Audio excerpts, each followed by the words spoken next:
Now, the midterms may well have been a disappointment for the Republican Party in terms of the Senate, but the House of Representatives, the lower house, now has a clear majority for the Republicans. And the senior Republican Congressman, Kevin McCarthy from California, and he's been the senior figure in that party for many, many years.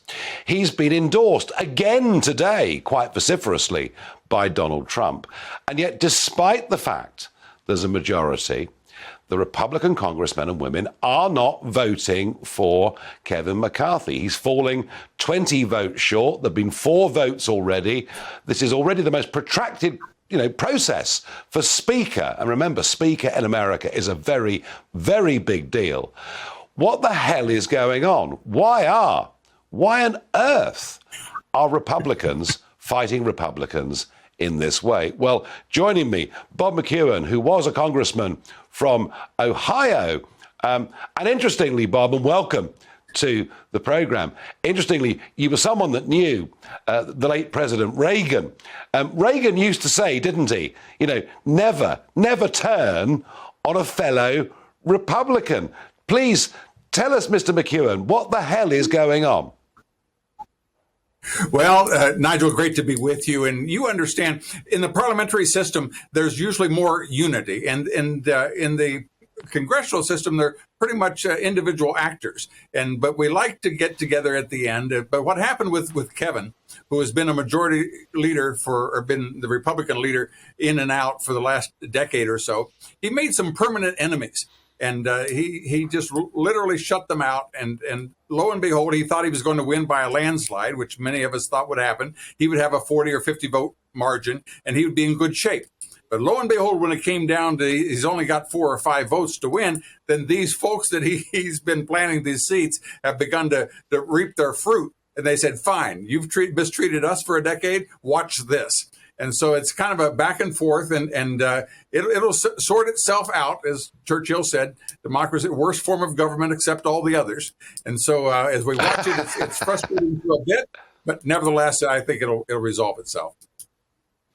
Well, maybe it will, but as I say, already it's been through 4 votes, and it may go to a 5th today or tomorrow, and who knows, quite where this ends or how long it takes. But the real point is this: your party wants to get back into the White House in 2024. You want to get back a majority in the Senate. Divided parties are never a good sales pitch to an audience, be they British, American, or anything else. And everyone was saying over here, the BBC, etc., it's the Make America Great wing, wing of the party causing this trouble. But Trump has endorsed McCarthy.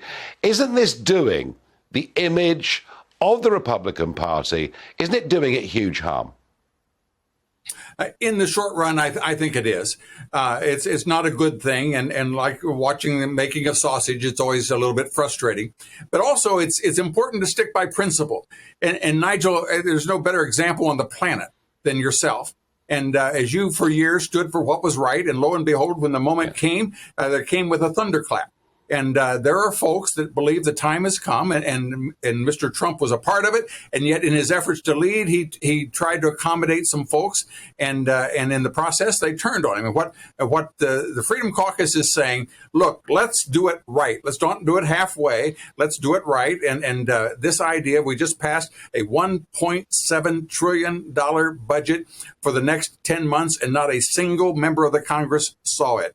It was done only in the back room by Speaker Pelosi, and rather than stand up against it, as McCarthy refused to do it, he rolled it over and let it happen. So that's the kind of thing they say, you don't win unless you stand up and fight. And these are people who want to fight, and I think it's good for Kevin.